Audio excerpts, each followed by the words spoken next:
రాష్ట్ర వ్యాప్తంగా గత 3 ఏళ్లలో 3,33,000 మంది వీధి కుక్కల కాటుబారిన పడ్డారని, వారిలో 36 మంది మరణించారని సుప్రీంకోర్టుకు సమర్పించిన అఫిడవిట్లో రాష్ట్ర పట్టణాభివృద్ధి శాఖ వెల్లడించింది.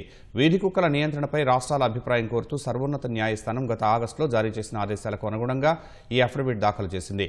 కుక్కల నియంత్రణకు వీలుగా నిబంధనలను సవరించాలని కోరింది. భారత్లో రేబిస్ కేసులు, మరణాల్లో 30 నుంచి 60% 15 ఏళ్లలోపు చిన్నారులవే నమోదవుతున్నాయి. రేబిస్ నుంచి రక్షించాలంటే పెంపుడు కుక్కలకు తొలి 6 నెలల్లోనే వ్యాక్సిన్, ఆ తర్వాత ఏటా బూస్టర్ డోసు వేయాలి. కుక్కలు రేబిస్తో పాటు నులిపురుగులు రోగాలను మనుషులకు వ్యాపింపజేస్తాయి. కుక్క కాటు కారణంగా ఏటా ఎంతో మంది గాయపడటంతో పాటు మృతి చెందుతున్న విషయాన్ని, రహదారి భద్రత శునకాల వల్ల తీవ్ర ముప్పు కలుగుతున్న విషయాన్ని దృష్టిలో ఉంచుకుని ధర్మాసనం తగిన ఉత్తర్వులు జారీ చేయాలని పట్టణాభివృద్ధి శాఖ కోరింది.